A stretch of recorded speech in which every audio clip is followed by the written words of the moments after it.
Hello and welcome back to one final video. I'm going to be showcasing my controller collection in full. So we're going to start actually not with the controllers per se, but the devices themselves I use to connect these controllers to the PC. Again, if this is the first video that you watch, an enthusiast and I love playing emulated old games on PCs. However, I far prefer playing it on emulators than on the actual system, which I have no nostalgia or love for, but I do love using the authentic controllers on the PC to get that feeling, and because I like the controllers. Now, I've built up quite a collection of controllers, kind of inadvertently just experimenting and keeping old controllers and getting them cheap. I didn't really spend a lot of money on this collection, even though I have quite a bit. So let's start out here with this. This is the hacked multi-tap that I use that supports Super Nintendo controllers connected to the PC. On the top you'll see the modification device that I have that allows NES controllers to connect, so I can connect Super Nintendo or Nintendo controllers with this device. Next up, the little light blue item there is a device that allows two PlayStation controllers simultaneously to be connected. The next blue device, darker blue, is a device that allows a Super Nintendo controller or a PlayStation controller to be connected to the PC. And the final device, the PC Magic Box, allows a Dreamcast, PlayStation, or Sega Saturn controller to be connected to the PC. And now we'll go to this set of controllers here. And starting at the back here is the ASCII pad for Super Nintendo. I have two original issue or Nintendo issue Super Nintendo pads. These are all the Super Nintendo pads in this row. Next is one called a knockoff brand by Interact. It's similar to it's a copy of the original Super Nintendo controller. You'll see the buttons are different colors. It's actually a good pad.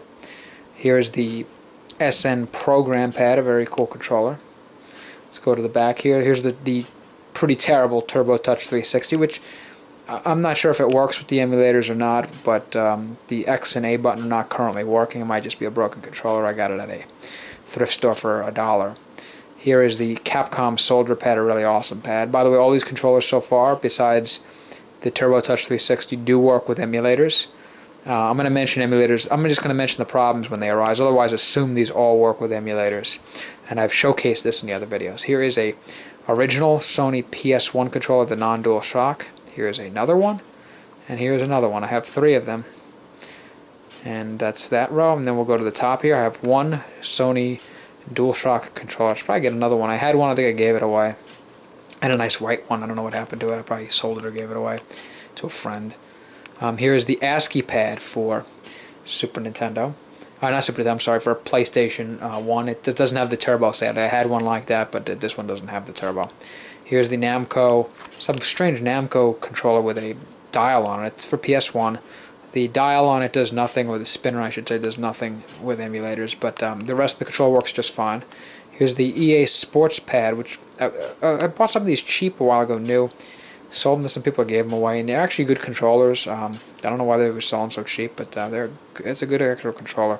That was one I bought used at GameStop when they were getting rid of their PS1 stock. I've paid $1 for it. It works fine with emulators. Here starts the Sega Saturn controller. Now here is the Japanese, the really great, in my opinion, the best controller ever made. Best pad controller ever made anyway. I think it's the best controller period ever made. I have three of them. 1, 2, 3. Those are all the Japanese issue Sega Saturn pad controllers. Excellent controller. Here's the Eclipse pad for Saturn. I have two of those. They allow turbo. They are excellent pads. A turbo on any of the 6 buttons. They don't allow turbo on L and R, oddly, but the other 6 do. Here is the original, American issued Saturn controller, that fat ugly thing. I got one of those, and I got this horrible ST Pro pad made by Interact. Interact actually did a great job with these pads, these Eclipse pads, but absolutely made garbage with this ST Pro pad. Absolute trash. Do not buy it. It works with emulators, but it's terrible. And then here are my N64 controllers. Here's a original issued. It's a it's a translucent one here, made by Nintendo. Works great with emulators. This one here is a oh, actually that's what is that?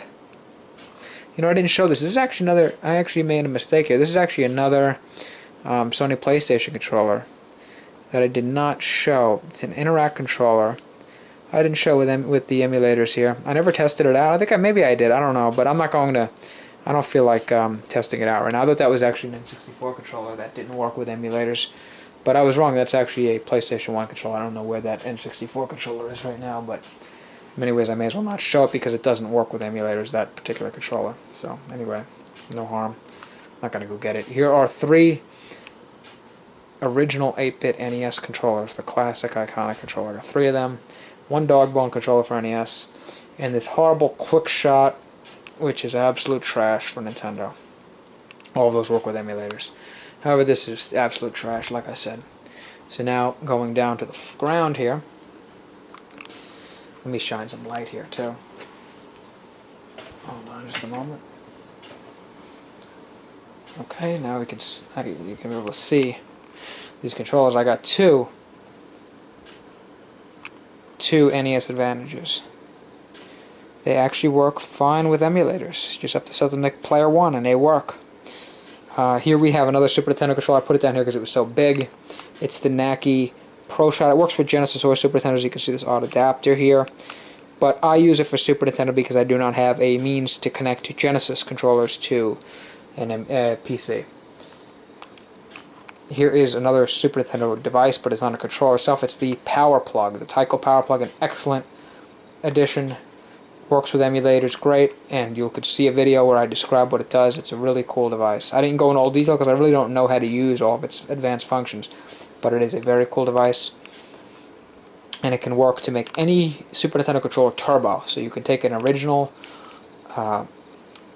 Super Nintendo controller made by Nintendo and make it turbo with that. You don't have to buy an ASCII pad or anything else. If you love this original Super Nintendo controller and you just want rapid fire, turbo is what I mean, rapid fire, just get this. You can buy these cheaply online. Here are Dreamcast controllers. These are the original standard issue Sega Dreamcast controllers. I hate them. I actually have one of those little save cards with the screen on them. I really don't like these. I got them either free or cheap. See here, I paid 99 cents for this one. I bought a Dreamcast system a while ago for $20. I may have gotten even 2 controllers with it. I don't know.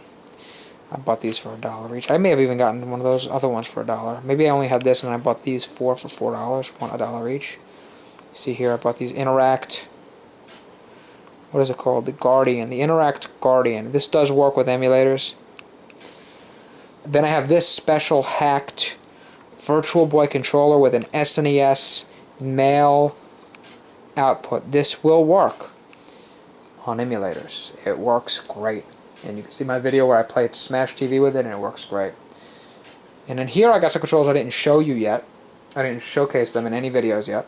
These are Atari 2600 compatible controllers. They are the simple, old, and these work for a lot of different systems. At least these 3 here at the top do. These are actually special racing controllers. Driving controllers, as they're called. They're like the spinner controllers, but they do not stop. They continually spin in 360 degrees, and each one of them has its own male plug.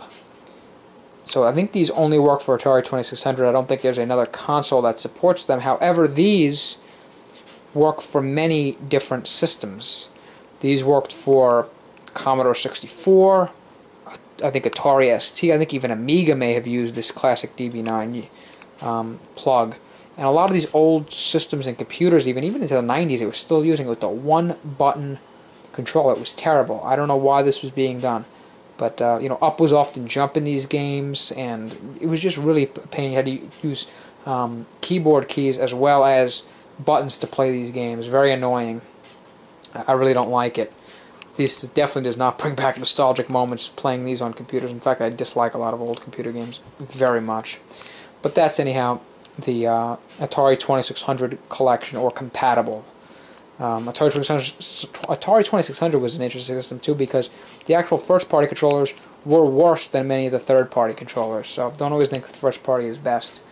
And here we have this very, very special controller here, pulled from an large-sized arcade machine thrown away and salvaged by me and hacked with using Super Nintendo controllers. I have a whole review on this, or a demonstration of this device. Check it out in my video. Very exciting device. And that's it. So let me give you a retrospect of all these controllers here and my devices that allow me to connect them to a PC. And that's all. Thank you for watching my video, and hope you enjoyed seeing my collection, and also even more so learning something about connecting these controllers to a PC.